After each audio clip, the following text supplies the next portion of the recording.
A paz do Senhor Jesus. Hoje eu quero falar sobre o livro de Esdras, capítulo 4. O discipulado ele vai ficar muito grande se eu falar sobre o 4, 5, 6 e 7. Então eu vou gravar vídeos separados para eu tentar ser o mais breve que eu conseguir, tá bom? Esse capítulo eu vou precisar ler para que você consiga entender do que nós estamos falando. Os samaritanos acusam os judeus ao rei Artaxerxes e a construção do templo é proibida. Ouvindo, pois, os adversários de Judá e Benjamim que os que tornaram do cativeiro edificavam o templo ao Senhor, Deus de Israel, chegaram-se a Zorobabel e aos chefes dos pais e disseram-lhes: Deixai-nos edificar convosco, porque como vós buscaremos o vosso Deus, a vosso Deus, como também já lhe sacrificamos desde os dias de Esaradom, rei da Síria, que nos mandou vir para aqui. Porém Zorobabel e Jesua e os outros chefes dos pais de Israel lhes disseram: Não convém que vós e nós edifiquemos casa a nosso Deus, mas nós sós a edificaremos ao Senhor, Deus de Israel, como nos ordenou o rei Ciro, rei da Pérsia. Todavia, o povo da terra debilitava as mãos do povo de Judá, inquietava-os no edificar, e alugaram contra eles conselheiros para frustrarem o seu plano.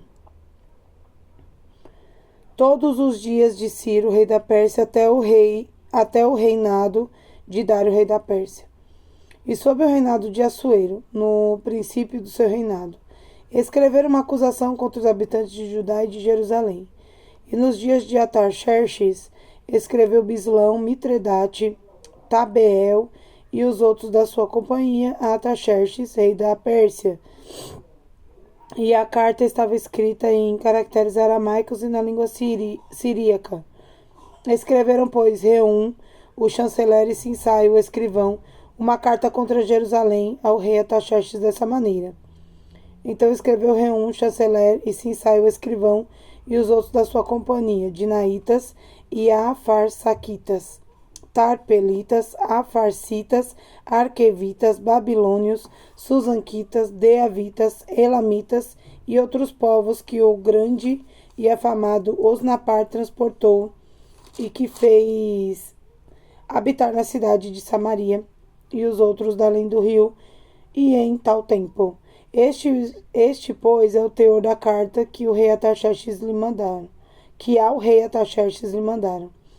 Teus servos, os homens da quem do rio, e em tal tempo saiba o rei que os judeus que subiram de ti vieram a nós a Jerusalém e edificam aquela rebelde e malvada cidade, e vão restaurando seus muros e reparando seus fundamentos. Agora, saiba o rei que se aquela cidade se reedificar e os muros se restaurarem, eles não pagarão os direitos dos tributos e as rendas, e assim se danificará a fazenda dos reis.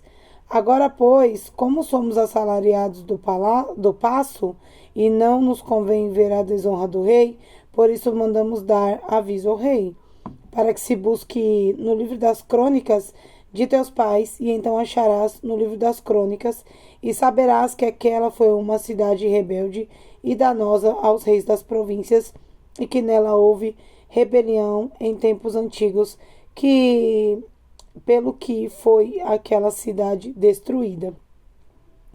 É engraçado nós vermos que o povo, quando quer fazer denúncia de um povo que serve a Deus, eles utilizam a palavra, né?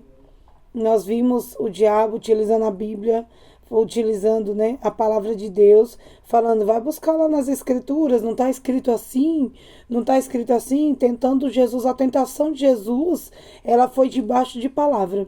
E nesse momento, as crônicas, não é o livro de crônicas aqui da nossa Bíblia, as crônicas era um livro que era escrito sobre todos os feitos dos reis. Falar assim, olha, deem uma olhada nas histórias antigas que você vai conhecer quem é esse povo. É engraçado, né? Mas vamos continuar a ler aqui. Ah, Aí ele fala aqui no versículo 15: Para que se busque no livro das crônicas de teus pais, e então acharás no livro das crônicas, e saberás que aquela foi uma cidade rebelde e danosa aos reis e províncias, e que nela houve rebelião em tempos antigos, que foi aquela cidade destruída. Nós, pois, fazemos notório ao rei que, se aquela cidade se reedificar e os seus muros se restaurarem, dessa maneira não terás porção alguma dessa banda do rio. E o rei enviou essa resposta a Reum, o chanceler, e Sinsai, o escrivão, e os mais a sua companhia, que habitam em Samaria, como também ao resto dos que estavam da além do rio. Paz e em tal tempo. A carta que nos enviaste foi explicitamente lida diante de mim, e ordenando eu buscaram e acharam que de tempos antigos aquela cidade se levantou contra reis, e nela se tem feito rebelião e sedição. Também houve 6 poderosos sobre Jerusalém, que da além do rio dominaram em todo lugar, e se lhes pagaram direitos e tributos e rendas. Agora, pois, dai ordem para que aqueles homens parem. Está mandando eles pararem a obra, a construção do templo. Para que aqueles homens parem, a fim de que não se edifique aquela cidade, até que se dê uma ordem por mim. E guardai-vos de cometer erro nisso, porque cresceria o dano para prejuízo dos reis. Então, depois que a cópia da carta do rei Artaxerxes se leu perante Reum e Sinsai, o escrivão, e seus companheiros, apressadamente foram eles a Jerusalém aos judeus e os impediram à força e braço. À força de braço e com violência. Então cessou a obra da casa de Deus que estava em Jerusalém, e cessou até aos anos segundo do reinado de Dário, rei da Pérsia. Nesse momento houve uma guerra, e eles bateram e lutaram, e pessoas morreram, porque eles falaram que o rei mandou parar, e que era para parar, e quem ousasse tentar, eles iriam com força e violência. Então eles destruíram e pararam a obra. Essa é uma palavra que chamou muito a minha atenção. É uma palavra que entrou no meu coração, e já tem mais de mês que eu tô com essa palavra, e ela tem crescido no meu coração, porque ela fala sobre uma importante situação que aconteceu. Quando, no estudo anterior, eu falei sobre o que Jeremias profetizou, né? Quando Jeremias profetizou e falou que seria de 70 anos, Deus não mandou nenhum profeta. Deus falou diretamente com o rei, e falando para o rei. É o Ciro, aqui no capítulo 1 de Esdras, está escrito assim: o rei Ciro, rei da Pérsia, para que se cumprisse a palavra do Senhor por boca de Jeremias. Despertou o Senhor o espírito de Ciro, rei da Pérsia, o qual fez passar o pregão por todo o seu reino, como também por escrito, dizendo: assim diz o Senhor Deus dos céus, o Deus dos céus me deu todos os reinos da terra, ele me encarregou de lhe edificar uma casa para Jerusalém, que é em Judá. E aí Ciro fez um edito, mandou o pregão anunciar, fez um anúncio para todas as cidades que ele era o rei, e ele tinha domínio, e todos os que eram das tribos do povo de Israel tinham que voltar e fazer a construção do templo. Só que aconteceu algo que tornou aquele momento um momento muito perigoso para o povo.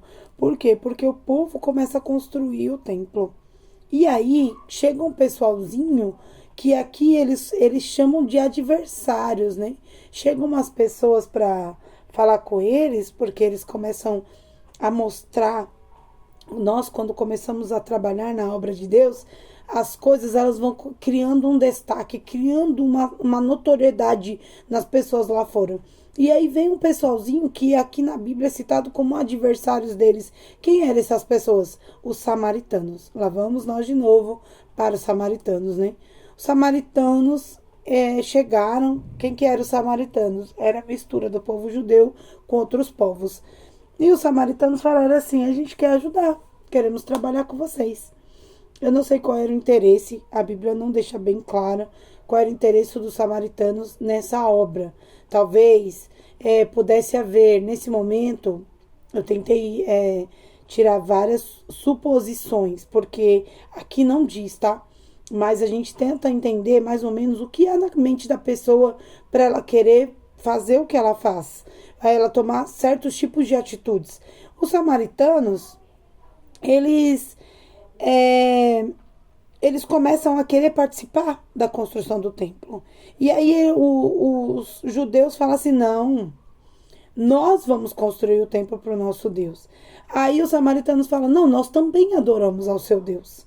E aí eu não sei se eles gostariam de trabalhar na construção e virar um povo só. E eu não sei se eles gostariam de trazer a cultura dos deuses que eles adoravam, porque os samaritanos nessa época misturavam a adoração. Eles eram um povo misturado com outras nações de outros deuses, que era tudo misturado, virado uma coisa só. Então, os samaritanos nesse momento, eles queriam participar e eu não sei a real intenção. Mas se você continuar a ler a história, como nós lemos, Zorobabel e Jesua, ou Josué, né, conforme a tradução da Bíblia, e outros chefes dos pais de Israel, lhes disseram, não convém que vós e nós edifiquemos a casa do nosso Deus. Ou seja, eles deixam claro que não é o Deus deles. Eu já falei anteriormente, vou falar novamente. Deus escolheu um povo para que o nome dele fosse divulgado às outras nações. O projeto de Deus não é criar uma nação única, mas que todas as pessoas conheçam esse Deus e o recebam. Só que toda vez que o Senhor, ele começa as coisas, elas começam a acontecer para o povo de Deus, o diabo ele entra com uma força muito grande e ele faz com que pessoas elas desistam no meio do caminho, outras pessoas não acreditem, e isso é muito sério. É muito sério. Esse é o momento em que nós que devemos nos juntar, nós espalhamos. Nós, hoje eu falo aqui nós estamos falando do povo judeu, mas eu falo hoje de nós cristãos. Nós cristãos, nós queremos esse Deus para nós. Nós cristãos, nós queremos esse Deus que é o Deus, eu sirvo a Deus, eu faço a vontade de Deus. Esse meu vizinho que é pecador, idólatra, macumbeiro, ou seja lá o que for, né? Espírita, ele não vai para o céu, eu que vou. E não é assim. Nós precisamos ser exemplo para que as pessoas de outras religiões, elas tenham a capacidade de conhecer o nosso Deus.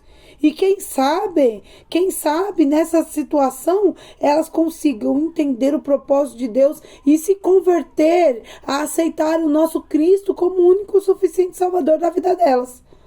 O objetivo inicial era que tivesse um povo que morasse num jardim perfeito, chamado Éden, em que esse povo obedeceria a Deus e Deus teria um relacionamento. Deus nunca fez duas nações, ele fez uma. Ele fez um Adão e uma Eva. Ele não fez dois Adãos e duas Evas. Ele não fez dois homens e duas mulheres. Colocou cada um em seu lugar e falou, você vai fazer isso e você vai fazer aquilo. Não, ele fez um homem e uma mulher. E desse homem e dessa mulher viria a geração que seria um povo adorador. Com a confusão do pecado, da desobediência. O maior pecado para mim é a desobediência. Porque quando você desobedece a Deus, automaticamente você está fazendo com que o Senhor, ele se afaste de você. Quando Adão e Eva desobedeceu a Deus, Deus tirou eles do jardim. Deus afastou eles da presença. Deus criou uma capa, um véu, né, que nós chamamos de véu, onde quebrou o relacionamento que nós tínhamos direto com o próprio Deus. Nós tínhamos um relacionamento direto, onde Deus vinha e falava com o povo. falava com Adão, conversava e tinha um relacionamento direto com o próprio Deus. E aí Adão desobedece a Deus e quebra esse relacionamento. Deus não criou nações separadas, as pessoas com sua maldade no coração que separaram. Quando Deus ele separa, ele escolhe a Adão e Eva, ele sempre nos deu opção para que nós tivéssemos o livre-arbítrio de tomar as nossas decisões. Mesmo na sua inocência, né? Porque a cobra, quando influencia a Eva, ela não era tão inocente, porque ela sabia das coisas, não sabia? Você consegue perceber que ela fala assim, nós não podemos comer dessa fruta. E aí a cobra fala, porque Deus fala isso para vocês não comer, porque ele quer esconder de você que você vai ser como ele. Você vai ser como Deus. E a ambição está na mente dela. Porque ela come. Ela fala assim, então eu não vou morrer, eu vou ser como Deus. E ela tem ambição. Ela tem interesse. Ela tem conhecimento. Ela não é um bebê. Porque nós tratamos essa situação da Eva e do Adão como algo que, eles eram inocentes, como uma criança. Não, não eram. Eles só não tinham a maldade no seu coração da ciência do bem e do mal, dizendo que, nossa, a nudez, as coisas, eu vou matar, eu vou fazer. Não tinha isso. Porque esse desejo maldoso no nosso coração só veio depois que eles desobedeceram a Deus. E fizeram aquilo que Deus disse para não fazer.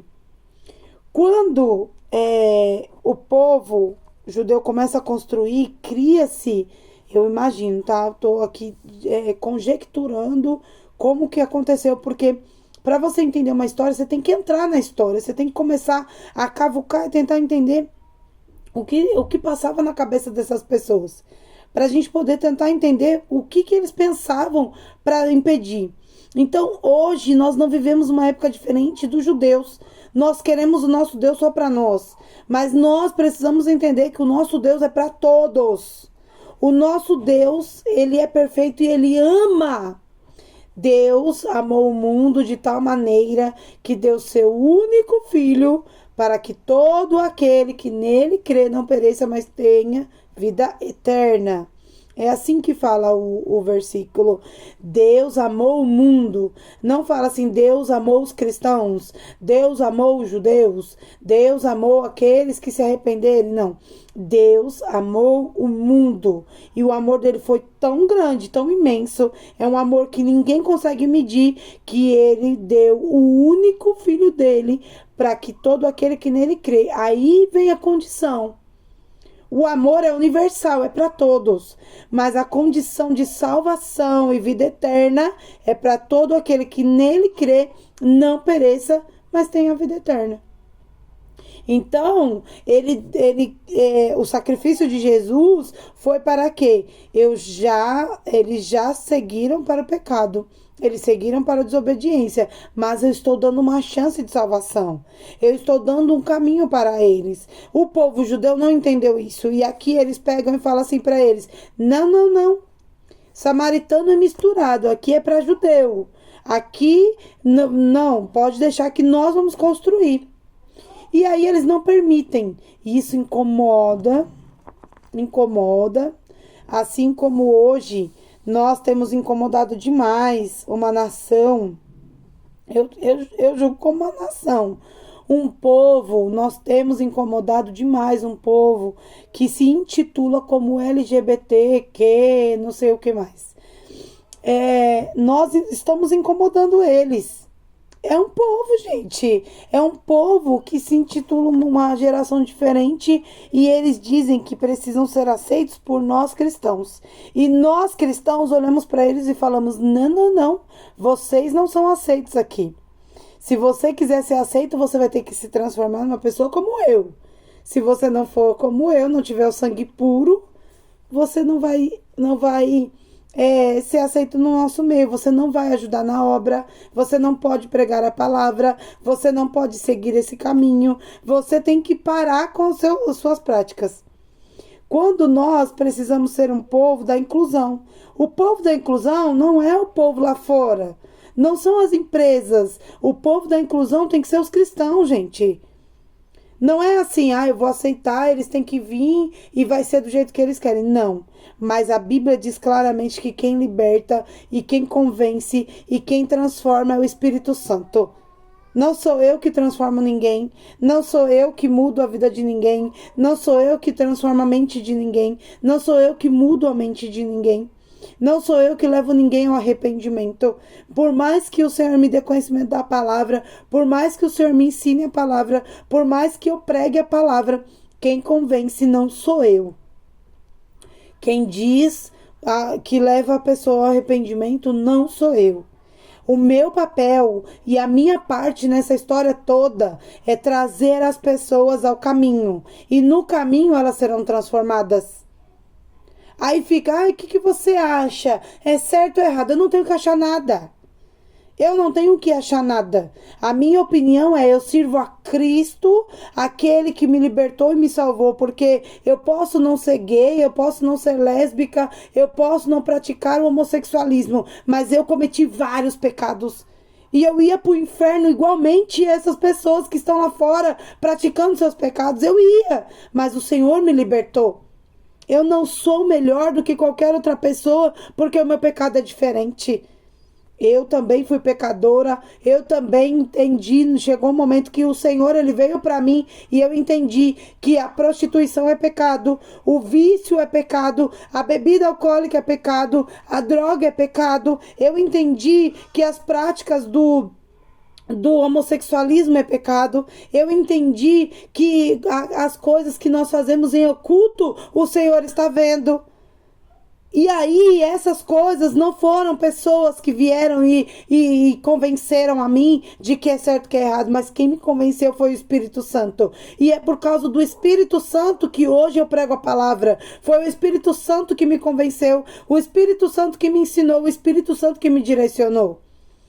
Você e eu, nós precisamos ser um povo da aceitação, um povo que recebe as pessoas numa comunidade evangélica, recebe as pessoas numa congregação, recebe as pessoas em sua casa com aceitação. A aceitação não é, você pode fazer o que você quiser, você vai ser salvo. Não, não é isso, não confunda as coisas.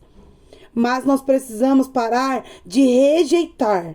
Porque esse povo rejeitou e gerou uma guerra. Pessoas morreram e outras coisas aconteceram. Lutas ocorreram por causa de rejeição. Porque eles não queriam misturar com o povo que era samaritano.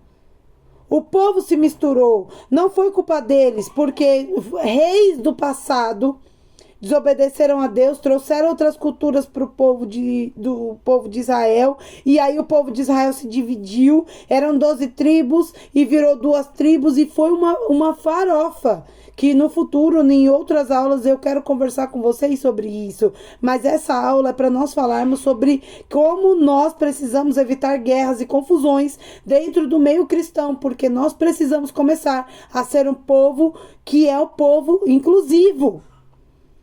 Inclusivo é o povo que aceita deficiente, é o povo que aceita pecador não pecado, é um povo que aceita, entende? Que a pessoa ela precisa de um tempo, processo para sua libertação. Não somos nós que convencemos. O que eu preciso é pregar a verdade.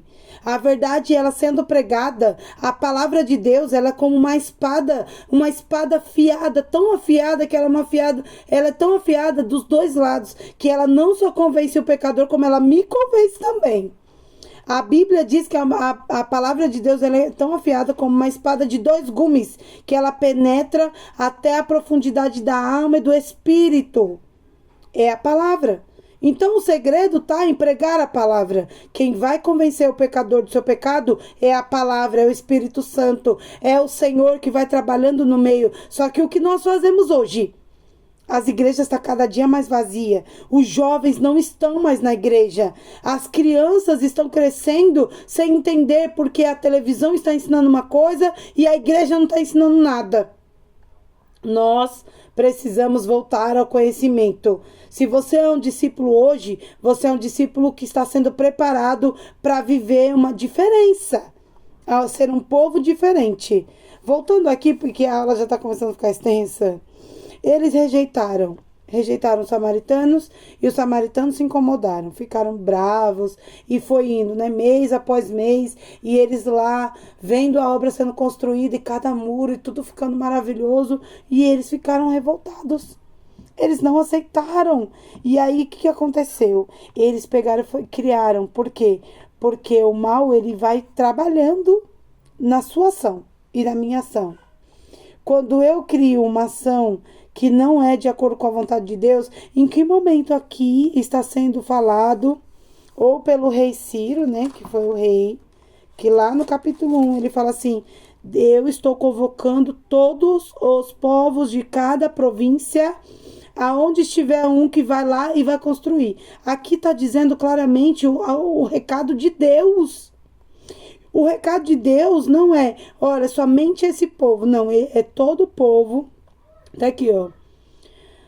Para se cumprisse por boca a promessa, a palavra do Senhor por boca de Jeremias. Despertou o Senhor o espírito de Ciro, rei da Pérsia, o qual fez passar pregão por todo o seu reino, como também por escrito, dizendo, assim diz Ciro, rei da Pérsia. O Senhor Deus do céu me deu todos os reinos da terra, e ele me encarregou de lhe edificar uma casa em Jerusalém, que é em Judá. Quem há entre vós de todo o seu povo, seja o seu Deus com ele, e suba a Jerusalém, que é em Judá, e edifique a casa do Senhor, Deus de Israel. Ele é o Deus que habita em Jerusalém. Amém? Então ele fala assim, quem há entre vós de todo o seu povo, seja o seu Deus com ele. Não é assim que nós falamos? Existe, se você se intitula povo de Deus, se você acredita que você é povo de Deus, então, por favor, trabalhe, construa a obra do Senhor. Hoje nós não somos diferentes deles. Eles precisavam construir o templo que Nabucodonosor derrubou.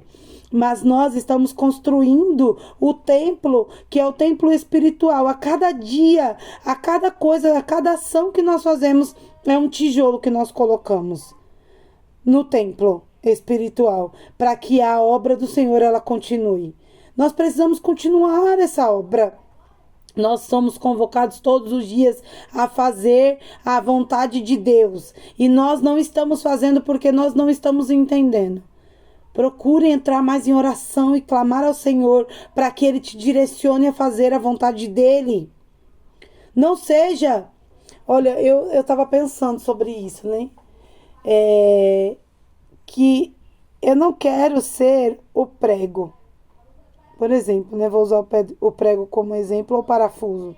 Porque o prego, o martelo bate e aí o prego é estancado em algum lugar, em uma madeira, em uma parede, e ali ele fica parado. Ele não tem mais outra ação na vida dele, a não ser ficar parado segurando aquela coisa que a gente pregou. O parafuso é a mesma coisa. Mas eu quero ser como martelo, porque toda vez que eu precisar utilizar, pregar alguma coisa na parede, o martelo é necessário. Eu quero ser uma ferramenta. Eu não quero ser o objeto a ser utilizado uma única vez. Eu quero ser a ferramenta que toda vez que é necessário na obra. Eu não quero ser a areia e o cimento que vai ser misturado, vai ser colocado na parede e ali vai ficar para sempre aquele concreto preso na parede. Eu quero ser a pá e a enxada que vai mexer nesse concreto, nessa areia, porque foi necessário naquele momento. Aonde a obra de Deus for necessária, eu quero estar. Eu quero estar aonde o Senhor está me chamando para estar. Hoje nós estamos sendo convocados pelo Senhor para fazer a obra dele. Qual é a vontade dele, gente? Qual é a vontade do Senhor para nós? Nós não estamos querendo ouvir porque nós temos medo do que há pela frente. Não tenha medo.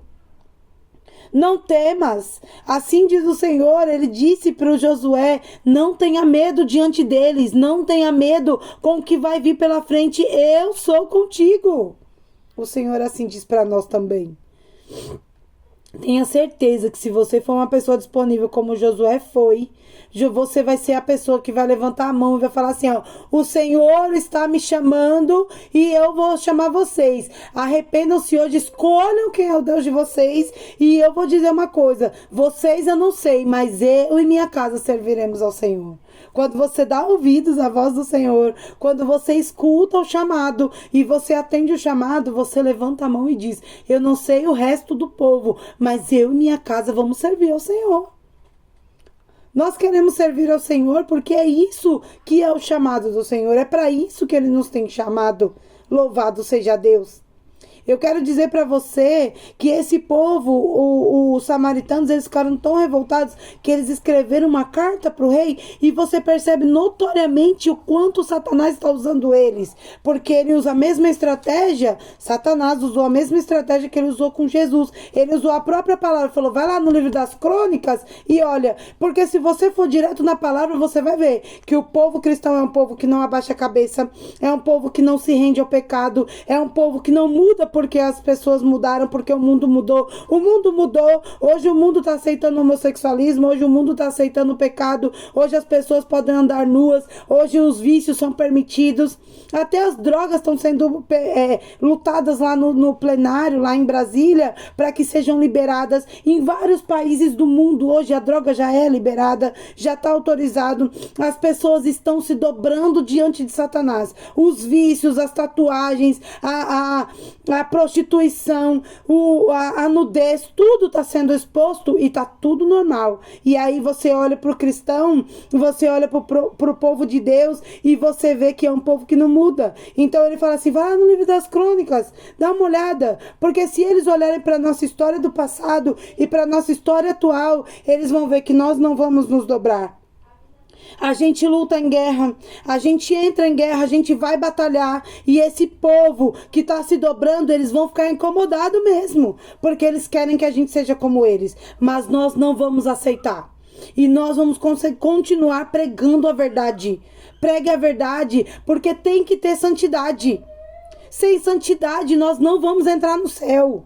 Sem santidade a gente não vai alcançar a verdade que é Deus. A Bíblia diz que o Senhor Jesus, Ele é o caminho, Ele é a verdade, Ele é a vida. Sem o Jesus nós não temos caminho para caminhar, nós não temos destino, o destino é um só, é o inferno. Sem Jesus nós não temos a verdade, porque Ele é a verdade e Ele precisa estar em nós para que a verdade seja manifesta. E sem Jesus nós não temos vida. Somos como The Walking Dead. Somos como aquele povo que é zumbi, né? Vai seguindo o fluxo. E todo mundo vai seguindo aquela normalidade que eles chamam de normal. Nós não somos normais. Eu falo que eu sou uma pessoa louca e louca por Jesus. Eu sou maníaca por Jesus. Eu sou uma pessoa viciada em Deus. Eu quero o Senhor a cada dia mais na minha vida. Eu quero viver a cada dia mais com o Senhor. Eu quero acordar de manhã louvando ao Senhor. Eu quero viver uma vida de santidade. Eu tô longe de viver, de estar 100% certa. Eu tô longe disso. Eu sou falha como todo mundo é. Mas todos os dias eu quero me arrepender. Todos os dias. E esse povo... Eles falaram assim, vai lá, rei, olha lá no livro das crônicas. E o livro das crônicas vai contar a verdade para você. É isso que o diabo faz. Ele mostra a verdade, porque ele não tem como falar outra coisa do povo de Deus. Ele vai falar a verdade. E a verdade incomoda o povo lá fora. Fala assim, esse povo é um povo que guerreia contra reis. E é verdade. Deus pegou e falou assim, ó, vai lá e luta porque eu dei a terra para vocês. E aí eles começam a batalhar e ganham as terras. E aí o rei fala assim, é verdade? E não é verdade que esse Deus dá a vitória para eles? É melhor parar com essa obra aí, porque pode vir uma guerra contra mim. E manda parar a obra. Então cessou a obra. Abaixo de muita luta, muito sangue, né? Muita coisa aconteceu. Aí lá no versículo 24 fala assim, então cessou a obra da casa de Deus, que estava em Jerusalém, e cessou até ao ano segundo do reinado de Dário, rei da Pérsia. Louvado seja Deus. Eu quero ler com você aqui. Eles pararam a obra. Veio a guerra, veio a dificuldade, Isso é sério, minha gente. Veio a guerra, veio a dificuldade, veio o problema, e o povo falou assim: não é a vontade de Deus que está acontecendo, porque essa guerra não é normal. Mas eles não estavam debaixo da autoridade? Eles não estavam debaixo do mandado do próprio Deus que despertou o rei Ciro? Eles não estavam obedecendo uma ordem do próprio Deus? Então, como eles dizem que não é a vontade de Deus? Eles pararam, cessou a obra. E aí, no livro de Ageu, vamos ler aqui, capítulo 1 apenas. Vou mostrar para vocês aqui o que Deus mandou o profeta. Aí Deus manda o profeta Ageu profetizar. Fala assim: Ageu repreende o povo por causa da sua inércia e o exorta a reedificar o templo. No ano 2º do rei Dário, no ano 6º, no 6º mês, no 1º dia do mês, veio a palavra do Senhor pelo ministério do profeta Ageu. A quem? A Zorobabel. O Zorobabel não era o governador? A Zorobabel, filho de Sealtiel, príncipe de Judá, e a Josué, ou Jesua, né? Filho de Josadaque, o sumo sacerdote, dizendo: assim fala o Senhor dos exércitos, dizendo: esse povo, olha só como ele chama o povo, Deus, ele fica muito triste quando nós voltamos para trás, gente. Isso é muito sério. Esse povo diz: não veio ainda o tempo em que a casa do Senhor deve ser edificada. Senhor. Veio, pois, a palavra do Senhor pelo ministério do profeta Ageu, dizendo: é para vós tempo de habitardes nas vossas casas estucadas, e essa casa há de ficar deserta? Ora, pois, assim diz o Senhor dos exércitos: aplicai o vosso coração aos vossos caminhos. Semeais muito e recolheis pouco. Comeis, mas não vos fartais. Bebeis, mas não vos saciais. Vestivos, mas ninguém se aquece.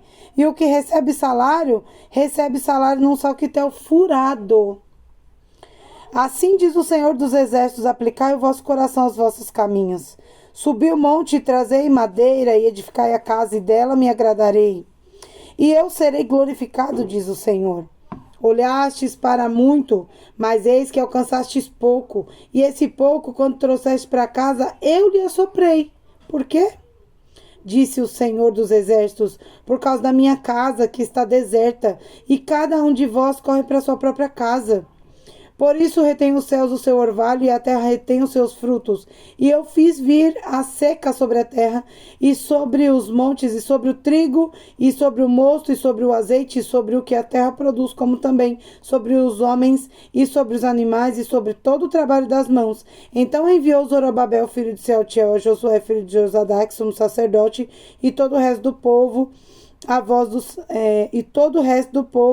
do Senhor seu Deus, e as palavras do profeta Ageu, como o Senhor seu Deus o tinha enviado, e temeu o povo diante do Senhor. Então Ageu, embaixador do Senhor, falou ao povo conforme a mensagem do Senhor, dizendo: eu sou convosco, diz o Senhor. E o Senhor levantou o espírito de Zorobabel, filho de Sealtiel, príncipe de Judá, e o espírito de Josué, filho de Josadaque, sumo sacerdote, e o espírito resto do povo, e vieram e trabalharam na casa do Senhor dos exércitos, o seu Deus. Ao 24º dia do 6º mês do 2º ano do rei Dário. Louvado seja Deus. Até aqui. Ageu capítulo 1 apenas, tá bom? O que acontece? O povo parou. O povo esqueceu. O povo foi viver suas vidas e foram plantar e foram trabalhar para ganhar o seu sustento. Falou: não é da vontade de Deus essa obra. Deus não quer isso, Deus não quer guerra. Então os samaritanos não constroem, nós também não constrói. E acabou, vamos cada um viver sua vida.